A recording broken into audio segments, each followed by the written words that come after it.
Hey guys, I'm going to share 3 quick games with you. Super aggressive, lots of attacking, lots of fun to be had by all against the same player that I played 3 times in a row this morning. It's from Indonesia, rated over 1300, and there's a super important lesson in this for all of us.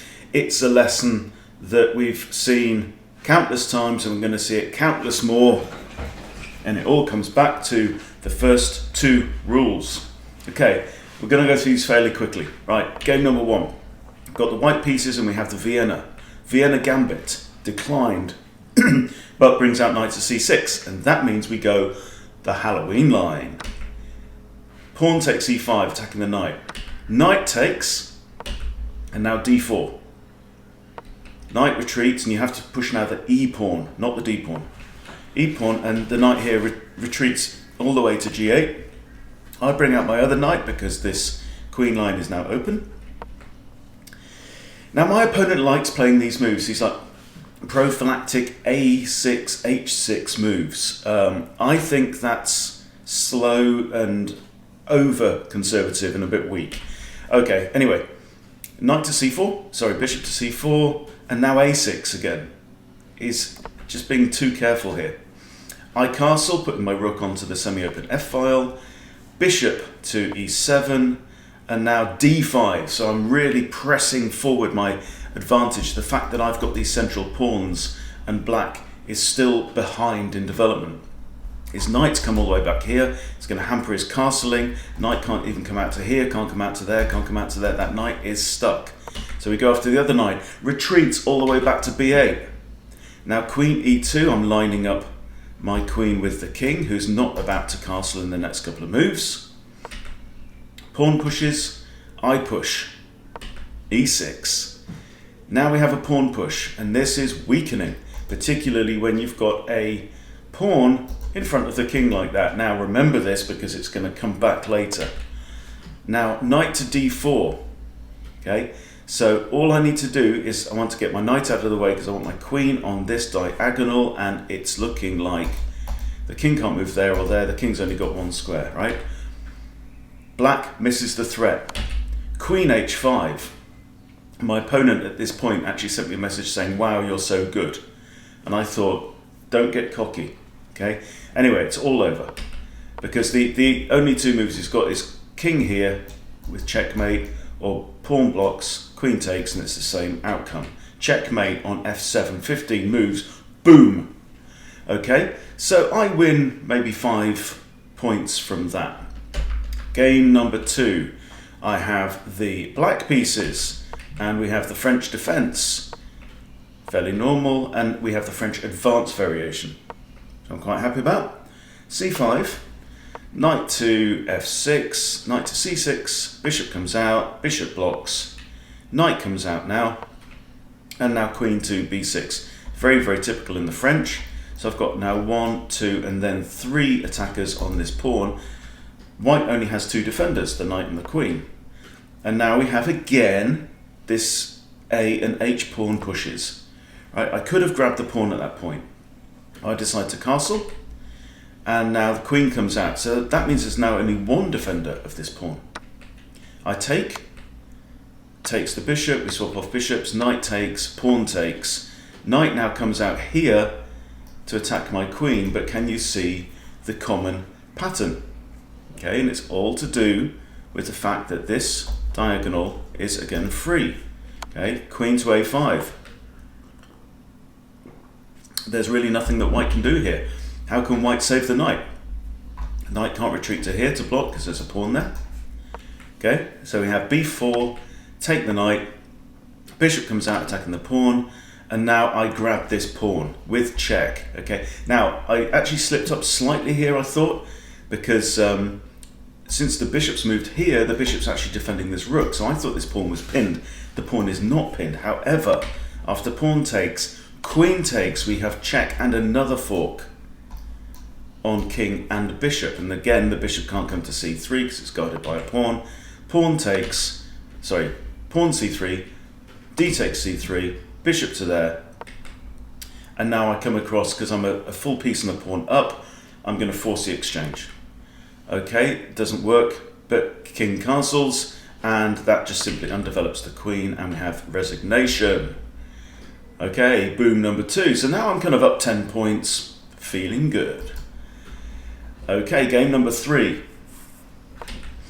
E4, E5. So I'm starting to feel like this guy is scared already, yeah? So we throw in the Danish gambit, takes, C3, takes, semi-Danish with knight takes C3, and knight to C6, knight to F3. Again, see these things, A6. This is costing him development. These pawn moves do nothing to help these bishops to come out into the board. Right? All he's doing is guarding one square. And then all I have to do is to simply change my plans if I was going for that square. You know, I've got queen here, for example. Attack now F7. Okay, bishop comes out. Castles. Again, pawn H6. And now I play my queen to here, threatening mate in 1. Queen comes out. Bring my bishop out, looking at this C7 square that is undefended. Pawn pushes. Centralize the rook in front of king and queen. Sensible idea. Bishop comes out to hit my queen, and now I retreat. I have to defend this bishop, and now he kicks my other bishop. Okay, I think he likes using his pawns a bit too much, this guy. Retreat the bishop, pushes the pawn again, and I take his bishop, he takes my knight. Okay, so now there's a threat of pawn takes there, but I'm not too worried about that because that's like the human shield, yeah?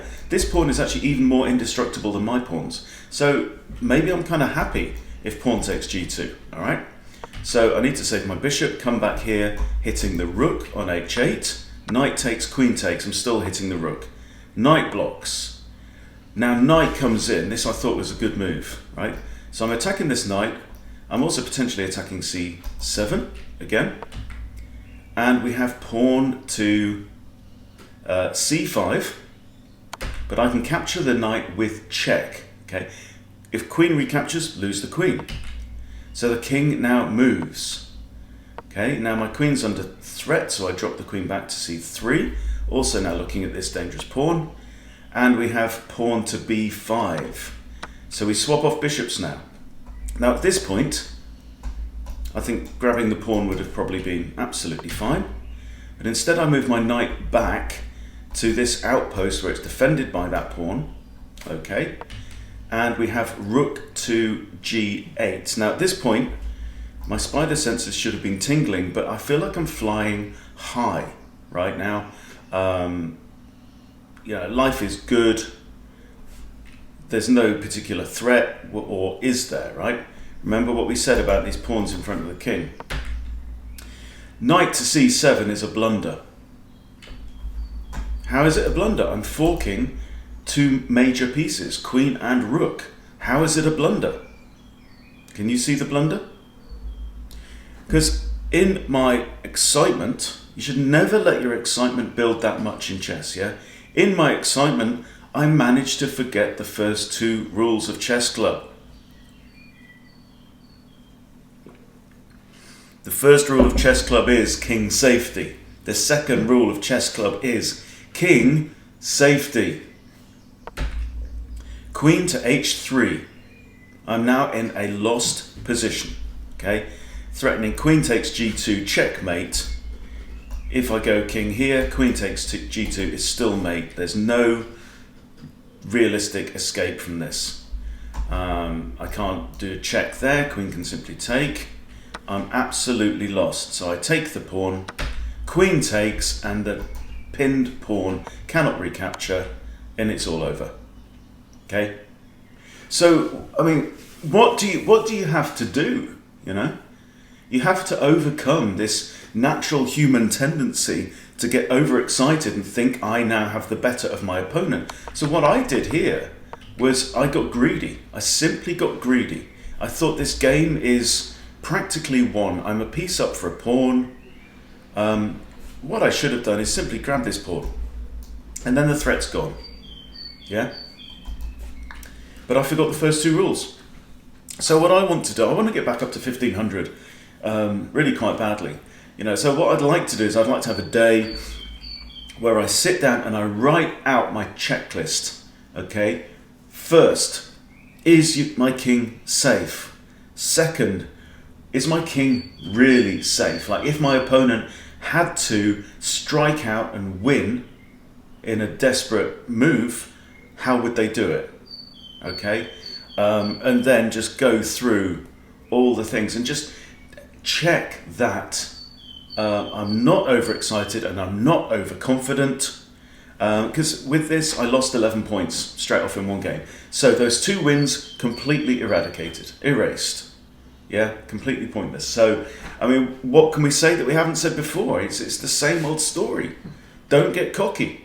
Simple as that. Okay, that's all I have to share with you today. Enjoy my pain, and I'll see you again very soon. Take care.